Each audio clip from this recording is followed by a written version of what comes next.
मैंने दरवाजे की झुर्री से आंख लगा दी और इसके साथ ही मेरे मुंह से गहरा सांस निकल गया। वो कोचवान ताऊ था जो वहशतज़दा से अंदाज में दरवाज़ा धड़धड़ा रहा था। मैंने रत्ना को इशारा करते हुए पिस्तौल जेब में रख लिया और दरवाज़ा खोल दिया।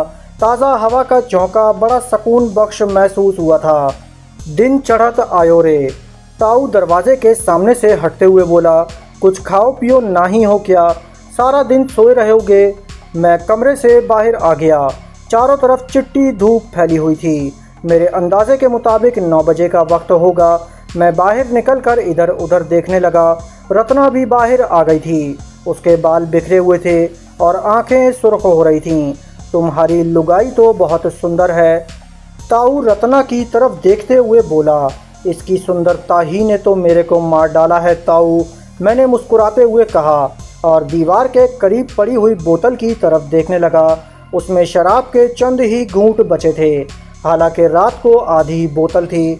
मेरा ख्याल है ताऊ ने सुबह उठते ही बोतल मुंह से लगा ली होगी। हाँ भतीजे, नारी सुंदर ना भी हो तो नारी ही होवे है, ताऊ ने कहा। मैं रत्ना की तरफ देखने लगा और फिर मैंने बातों ही बातों में ताऊ से मालूम कर लिया कि वो दोपहर के बाद बग्घी चलाया करता था। मैंने उसे कुछ रुपए देकर बस्ती की तरफ भेज दिया ताकि कुछ खाने पीने को ले आए। उसे एक बार फिर ताकीद कर दी थी कि बस्ती में किसी को हमारे बारे में ना बताए। वसीयो अरीज सहन में दरख्त के नीचे पानी का एक ड्रम रखा हुआ था। हम दोनों ने मुंह हाथ धोया और घूम फिर कर उन खंडरों का जायज़ा लेने लगे। कच्ची ईंटों से बने हुए 7 मकानात थे जो टूट फूट कर खंडरों में बदल चुके थे। रिहाइश के काबिल यही एक हिस्सा था जहां ताऊ ने कब्जा जमा रखा था। इन खंडरों के पिछली तरफ एक नदी थी और उससे आगे झाड़ियों से अटा हुआ वसीयो अरीज मैदान था जिसके दूसरी तरफ बुलंद और शानदार इमारतें नज़र आ रही थीं। हम घूम फिर कर वापस आ गए। सहन के वस्त में वो दरख्त बकनाई था। धूप अगरचे ज़्यादा तेज़ नहीं थी मगर बकाइन की घनी झाड़ी बहुत भली लग रही थी। मैंने बरामदे से चटाई उठाकर दरख्त के नीचे डाल दी और हम वहीं बैठ गए। ताऊ की वापसी तकरीबन 1 घंटे बाद हुई थी। उसने अक्लमंदी ये की थी कि खाने पीने की चीज़ों के अलावा हिंदी का एक अखबार भी ले आया था। रात को शहर में बहुत हंगामा होयत रहो है। उसने अखबार मेरी तरफ बढ़ाते हुए कहा, लोगन बोलत रहे हैं कि काली वर्दी वाले और पुलिस होटलन की तलाशी लेवत रहे हैं। उन लोगन को आतंकवादियों की तलाश है जो जोधपुर से यहाँ आयत रहे हैं। मैंने अखबार रत्ना की तरफ बढ़ा दी। जाहिर है मैं हिंदी नहीं पढ़ सकता था। ताऊ ने अखबार में लिपटी हुई खाने पीने की चीज़ें चटाई पर रख दी। आलू की भाजी, पूरियाँ, तंदूरी रोटियाँ और बहुत से पकोड़े थे। ये खाना इतना था कि हम दोपहर में भी खा सकते थे। ताऊ कमरे में चला गया। क्या खबर है? मैंने रत्ना से पूछा।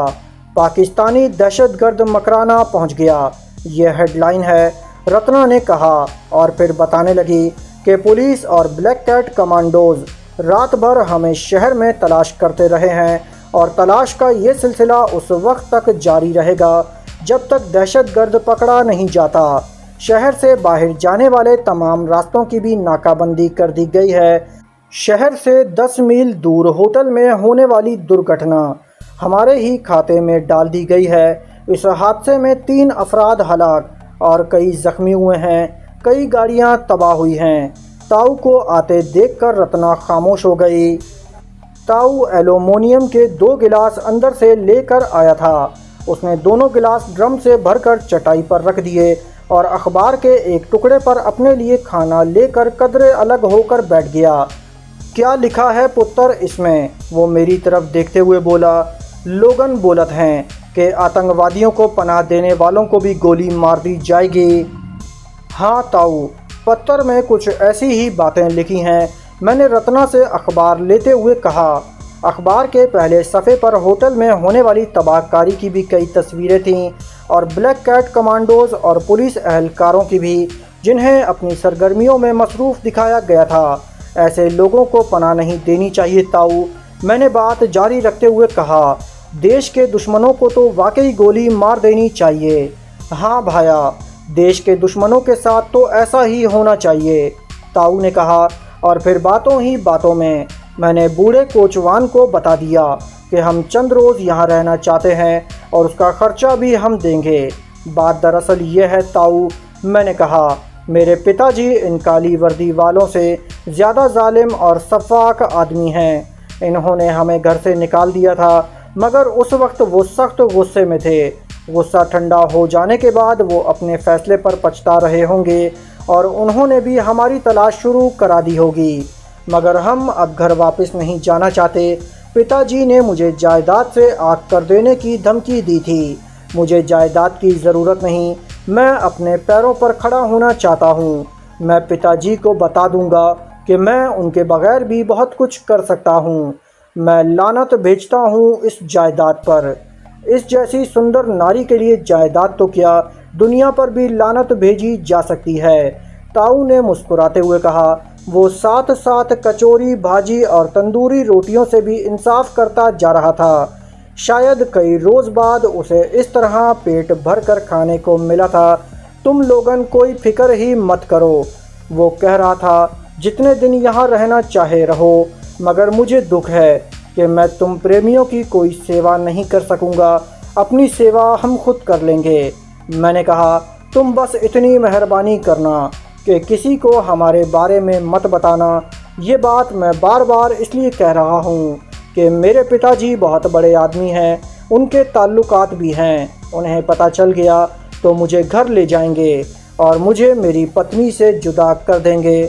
मैंने कहा ना कि तुम लोगन कोई फिक्र मत करो, बूढ़ा बोला। कभी हमने प्रेम किया था और इस प्रेम के लिए अपना सब कुछ छोड़ दिया था। किसी को पता नहीं चलेगा कि तुम लोग यहाँ हो।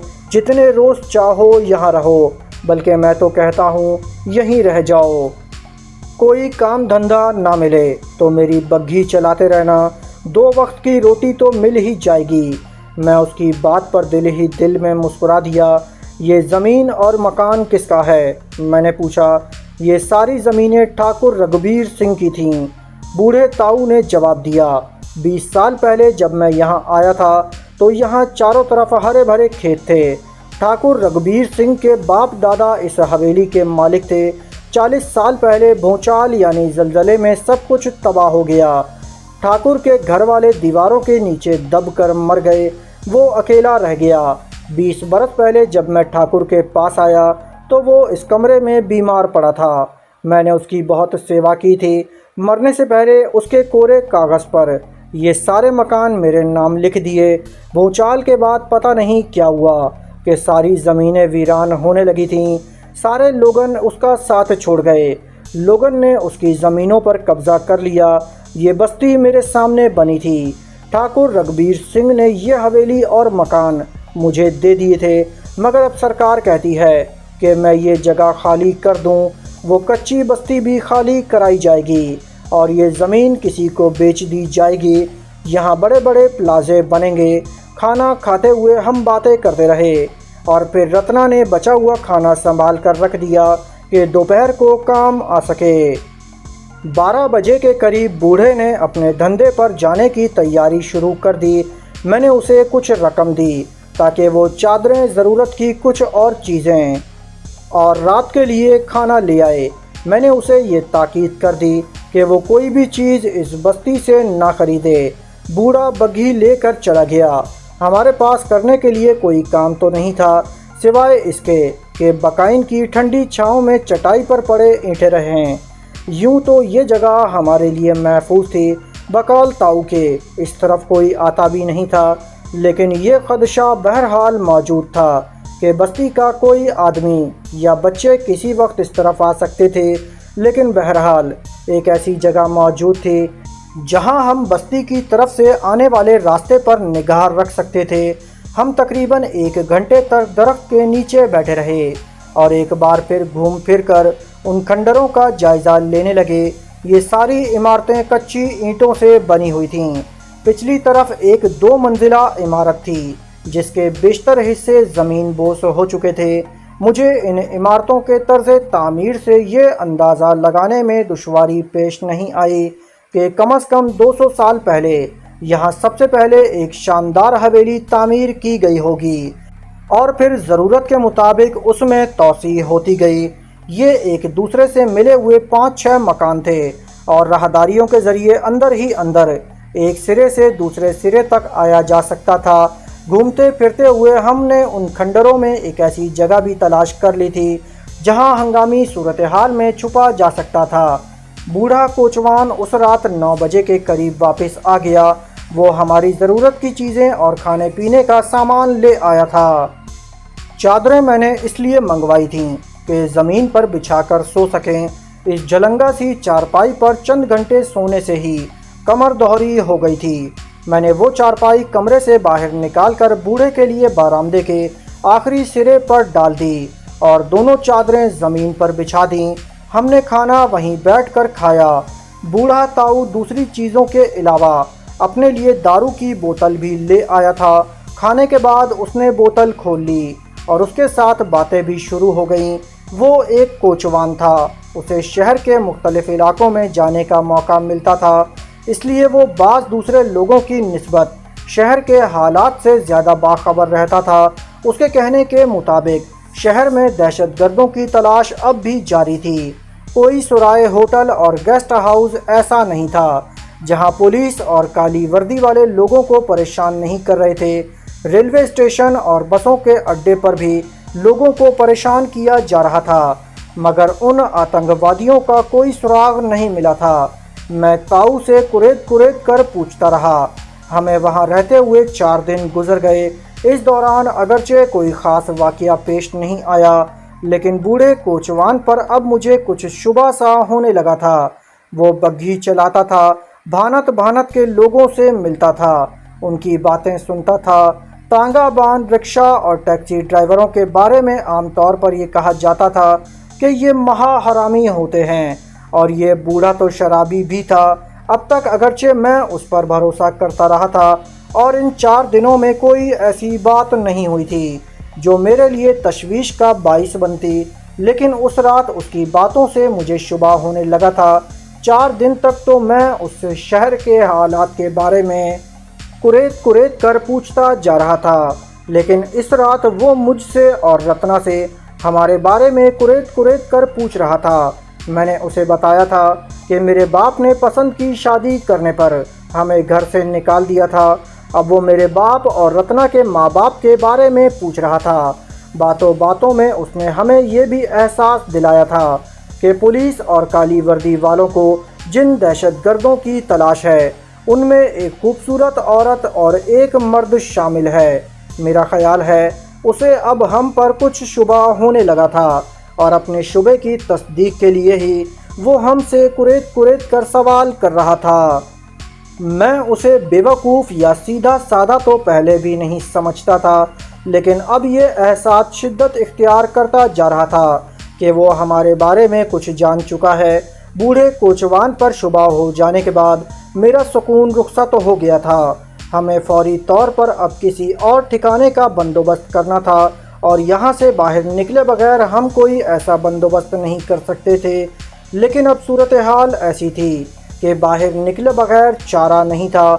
अगले रोज़ जब बूढ़ा कोचवान बग्घी लेकर चला गया तो मैं और रत्ना भी उन खंडरों के पिछली तरफ निकल आए, जहाँ झाड़ियों से पटे हुए मैदान के दूसरी तरफ बुलंद इमारतें नज़र आ रही थीं।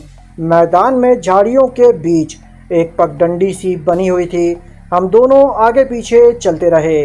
मैदान अबूर करने के बाद आबादी शुरू होते ही हम अलग हो गए। मैं आगे था और रत्ना तकरीबन 10 गज पीछे। इस तरह हम ये तासुर देना चाहते थे कि हमारा एक दूसरे से कोई ताल्लुक़ नहीं।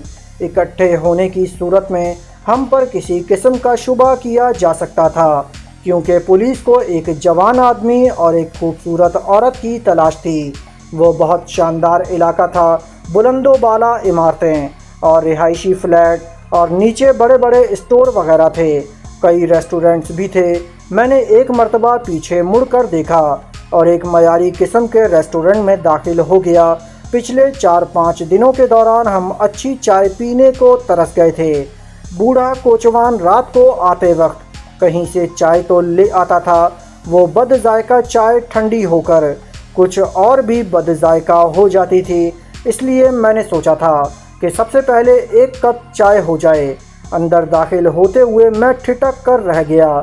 दरवाजे के शीशे पर अंदर की तरफ एक कागज़ चिपका हुआ था, जिस पर हिंदी और अंग्रेज़ी ज़बानों में लिखा हुआ था, एक वेट्रेस की ज़रूरत है जो अंग्रेज़ी बोल सकती हो। खूबसूरती को इजाफी सलाहियत समझा जाएगा। मैंने मुड़कर एक बार फिर पीछे आती हुई रत्ना की तरफ देखा और दरवाज़ा खोलकर अंदर दाखिल हो गया। खासा वसीओ अरीज़ हॉल था, जिसमें एक दूसरे से फासले पर मेज़ें बिछी हुई थीं। 2 दीवारों के साथ प्राइवेट कैबिन भी बने हुए थे, जिनके सामने पर्दे गिरे हुए थे। बल्बों पर रंगीन शेड्स लगे हुए थे। मध्यम रोशनी की वजह से माहौल कुछ सहर आगी सा हो गया था। एयर कंडीशन की वजह से अंदर की फ़िज़ा में हल्की सी खनकी थी। कई मेज़ों पर गाहक बैठे हुए थे, ज़्यादातर जोड़े ही थे। मैं एक ऐसी मेज़ पर बैठ गया जहां शीशे से बाहर निगाह भी रखी जा सकती थी। करीब वाले कैबिन से सरगोशियां सुनाई दे रही थीं। सिर्फ 2-3 मिनट बाद रत्ना भी अंदर दाखिल हो गई।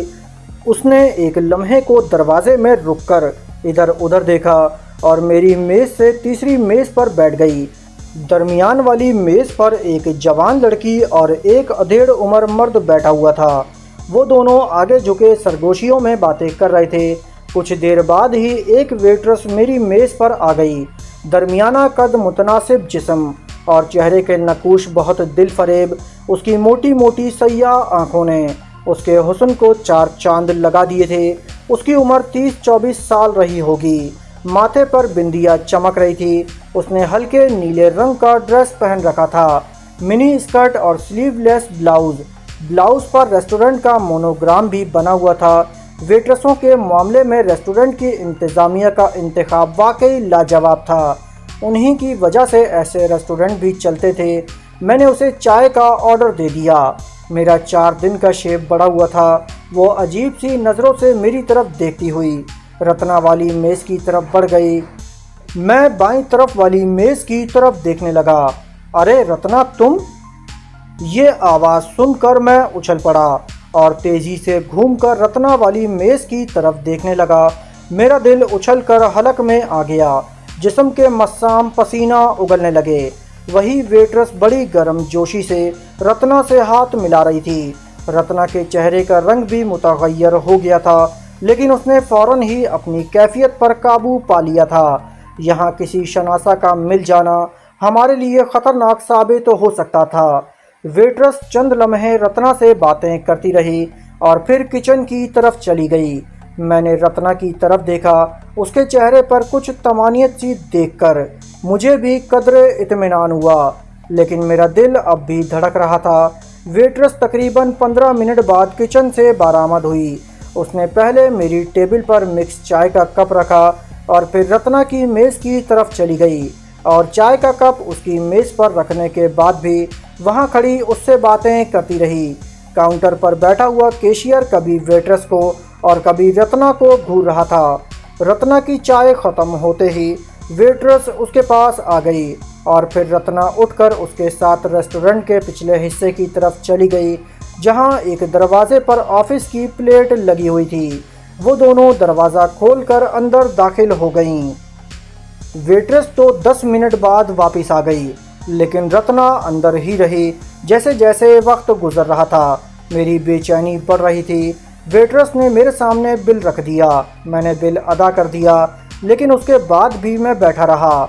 वेट्रेस इधर उधर आते जाते मुझे घूरती रही। उसके ख्याल में मुझे बिल अदा करके उठ जाना चाहिए था। दोस्तों, इस किस्त का इख्तिताम यहीं किया जाता है। जाने से पहले इस वीडियो को लाइक कीजिए, चैनल को सब्सक्राइब कीजिए। इंशाल्लाह आपसे अगली किस्त में मुलाकात होगी। जब तक अपना और अपने इस चैनल का ख्याल रखिएगा। अल्लाह हाफिज़।